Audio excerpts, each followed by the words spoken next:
I thought I hated private practice dentistry. Not 10 years in, not after burnout, in year 1. I bet there's a lot of you out there who thought, I've gone through all of this schooling, I've done everything right, and you feel the same way, stuck. Today I've built a multi-7-figure revenue practice. I take 10 weeks off a year, and I do it with no PPO networks. If you're feeling stuck in your career, this video is for you. Picture this. It's dark. My hands gripping the steering wheel driving home. Dashboard lights are glowing. I pull into a driveway, about to walk into my house, realizing I've probably missed another bedtime for my kids. All the people in this house that I care so much about, that I've been pursuing this career to support, have missed me all day and into the night. I've been looking at my production numbers, this number that's tied to my income, checking the schedule constantly, nervous talking to new patients, nervous talking about money, nervous presenting treatment.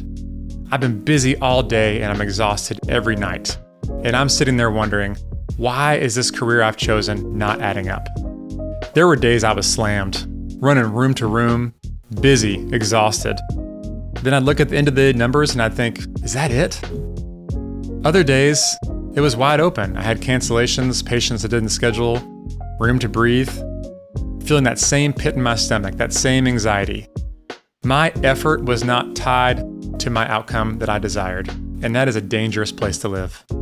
If you're in your first year or two of practicing dentistry and you are starting to question everything, let me tell you something that took me a long time to realize.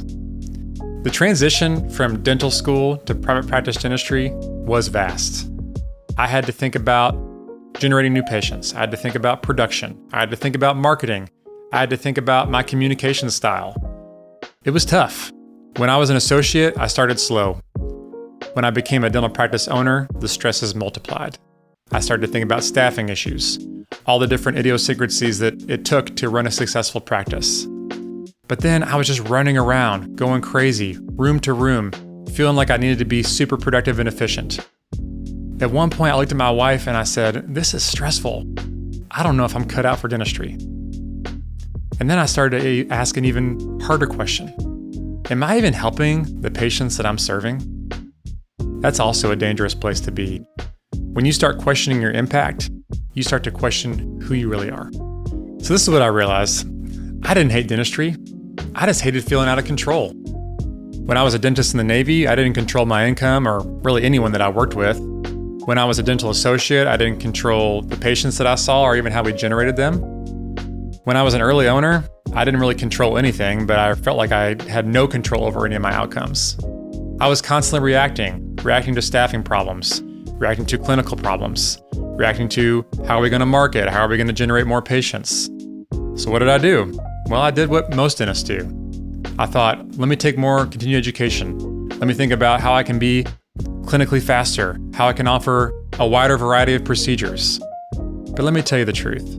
No one cares how fast you can prep a crown or do a filling, or even the amount of procedures that you offer. Once I felt out of control and I realized the only thing that I can control is me, that's when the real shift changed. Once I started working on myself and my leadership, everything changed. There are very few things that I can control. I can't control if a patient says yes to proposed treatment. I can't control how a staff member responds when we propose a new way of doing things in our practice.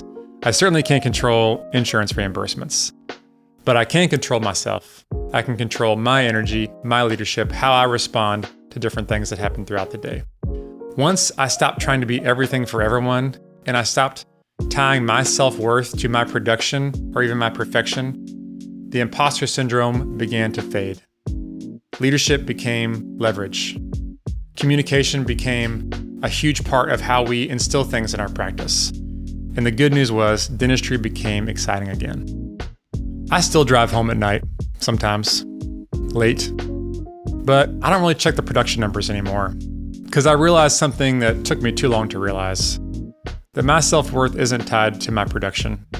It's not tied to how many things I can control. My exhaustion doesn't always mean misalignment. Sometimes it means I'm growing. Sometimes I need to stop and check myself. But it all comes down to realizing what you can control and what you can't. The real villain wasn't private practice dentistry. It wasn't production. It wasn't patients. It was the belief that my production and my perfection was tied to my self-worth. This sort of belief creates a culture of overwork, burnout, CE addiction. You do what everyone tells you to do. If you're a dentist, just get better clinically. Just pursue more CE. That'll make all things better. But that isn't the leverage point. Leadership and self-care is. So here's what I would tell you if you're in your first year or two out, or you're just feeling stuck in your career of dentistry. You've already put so much time in. You've got great skills that are going to help an immense amount of people. But your greatest leverage point is not your hand speed. It's the people around you. It's the patients that trust you. It's your ability to lead and offer a high level of care. So start empowering the people around you. Think intentionally about where you want your career to go. Make your associateship a launch pad. Start a practice from scratch like I did. Find the right practice to acquire that you can pursue. Focus on the things that you can control. I thought I hated dentistry. The truth is, I just hated feeling powerless. If it's dark right now and you're driving home gripping your steering wheel listening to this, you might feel powerless too. But don't lose heart. Stay tuned, because we're putting out videos every single week that focus on leadership and building the practice of your dreams. Thanks for watching.